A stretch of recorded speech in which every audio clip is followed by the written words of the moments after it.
Quand vous êtes salarié, quand vous avez votre vie également donc ailleurs, hein, peu importe l'endroit où vous êtes, où vous regardez la vidéo. D'ailleurs, ça serait intéressant de me dire justement en commentaire d'où vous regardez la vidéo.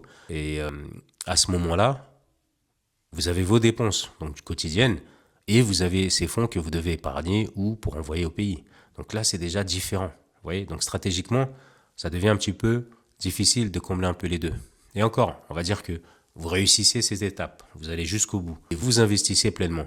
Vous allez pouvoir vous rendre compte qu'à un moment, si vous voulez vous détacher vraiment de l'emploi, là, ça va devenir plus difficile. Alors, soit, effectivement, on quitte tout, on prend ce risque. Donc, il faut voir les conditions. Est-ce que vous êtes en famille, etc. Donc, soit à ce moment-là, on quitte tout et on se dit, je vais aller investir, donc j'y vais, je suis prêt financièrement et je sais que mes idées vont fonctionner, je sais que mon business va prospérer, etc. Mais, comme dans toute chose, dans le business, ça prend du temps. Le business, parfois, ça prend du temps à se lancer. Parfois, effectivement, ça peut aller très vite. Vous pouvez avoir une belle idée, voilà, ça démarre sur les chapeaux de roue, et au final, quelques temps après, ça ralentit.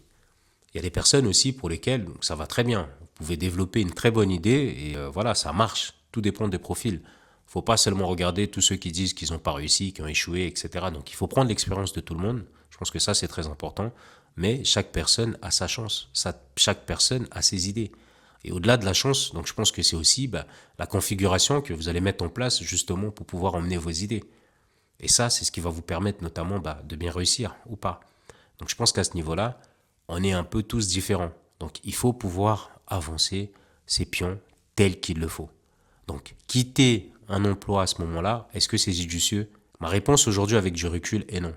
Sinon, quand j'y vais tête baissée, si je suis déterminé dans mes projets, j'y vais, tout en sachant qu'il y a des paramètres à respecter. Mais sinon, voilà, j'y vais tête baissée, et à ce moment-là, je me dis, dans tous les cas, qu'importe, ça va marcher. Oui, c'est bien d'être positif, mais il y a beaucoup de paramètres, il y a énormément beaucoup de paramètres qu'on doit pouvoir analyser avant de prendre ce type de décision. Parce que si vous êtes seul, autant c'est facile, c'est très simple, il n'y a pas de souci. Mais quand vous avez une famille, c'est différent. On ne peut pas se lancer comme ça dans l'aventure et aller exposer ses enfants, exposer sa famille. Je pense qu'il y a quand même des précautions à prendre, ne serait-ce que financier. Mais ça, c'est très important. Donc pensez-y à ça. Et donc dans mon cas, à ce moment-là, je me suis dit, j'arrête tout et je me concentre essentiellement sur ça. Donc je me suis concentré sur la ferme, je me suis concentré sur un autre projet que j'avais démarré.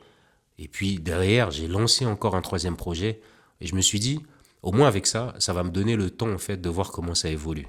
Donc je ne pars pas tout de suite. Je profite un petit peu de ce que j'ai pu mettre encore en économie pour continuer à vivre, etc. Voilà. Et il ne faut pas se cacher, il ne faut pas être seul à travailler à ce moment-là. Sinon, ça devient très compliqué au niveau du foyer. Vous voyez ce que je veux dire? Donc, je me suis concentré en fait à continuer. Et j'ai commencé à ce moment-là à m'intéresser, à investir un petit peu dans l'IA et dans le développement de nos codes. Et c'est à ce moment-là que j'ai commencé effectivement à avoir un petit peu des clients. Et franchement, honnêtement, comme je vous ai dit, ça marche. Donc il ne faut pas se mentir. Ça marche. Mais ça marche à quel rythme? Alors, au bout de combien de temps vous allez pouvoir avoir des clients?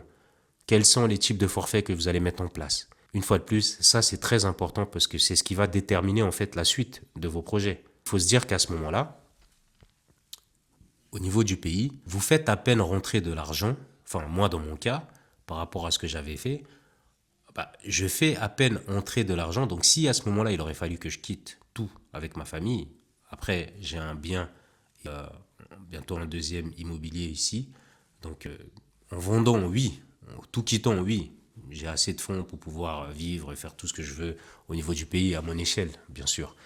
Et voilà. Mais sinon, quand il faut quitter à ce moment-là, si vous devez prendre cette décision, c'est difficile parce que vous développez à peine quelque chose.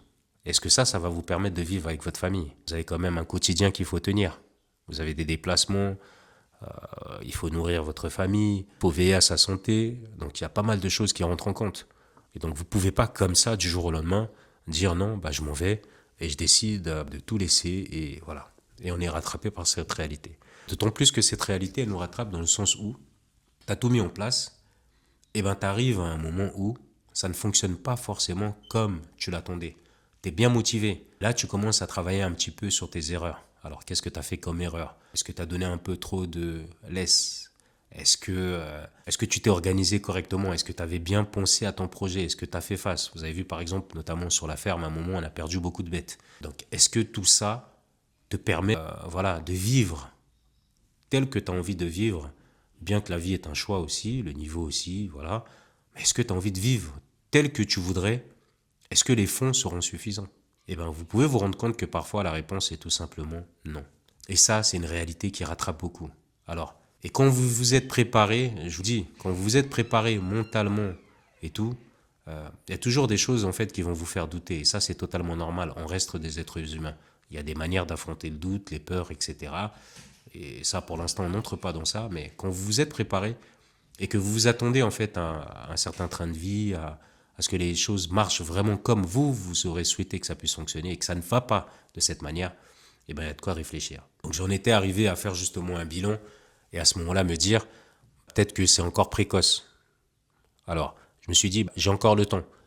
Et en parallèle, je vous dis, j'étais en train de construire donc ma maison. Parce que pour moi, il était hors de question, soit d'aller vivre auprès de la famille, dans les parcelles familiales, etc. Ou soit d'aller louer, parce que voilà, c'est encore un autre budget. Donc pour moi, vraiment, le compromis aurait été de construire une maison. Mais bon, vous avez vu un petit peu la vidéo précédente. Je vais vous mettre un petit peu à l'image. Si vous pouvez la rechercher, ça va vous donner des idées par rapport à ça. J'ai construit trop grand par rapport à ce dont j'avais besoin, en fait, voilà, pour vivre là-bas. J'ai pas besoin de tout ça. Mais bon, comme on dit, hein, une fois que c'est fait, pareil, c'est un bien immobilier, donc demain je suis libre de faire ce que j'en veux. Donc voilà, je m'étais préparé un petit peu à toutes ces étapes de cette manière. Je me suis rendu compte que j'avais fait des bons choix, certes, mais il y en avait quelques-uns qu'il fallait quand même revoir. Et ça, c'est l'apprentissage. Ça fait partie de l'entrepreneuriat. Ça fait partie des erreurs qu'on doit mettre en place pour tout simplement comprendre et puis continuer à évoluer. Et à ce moment-là, donc stratégiquement, tu te poses cette question. Est-ce que j'ai bien fait? Est-ce qu'il aurait fallu quitter mon travail ou est-ce que j'aurais mieux fait de sécuriser en continuant, voilà, à prendre un petit peu de temps, tout en sachant que aller investir en Afrique, c'est différent. Et bien même, on va juste parler de distance. Vous n'êtes pas sur place, il y a une autre gestion, il y a une autre manière de réagir, il y a un temps de réaction qui est limité, il y a beaucoup d'empêchements, il y a beaucoup de choses en fait qui ne vous permettent pas de faire comme vous le souhaitez. Et ça aussi, c'est différent.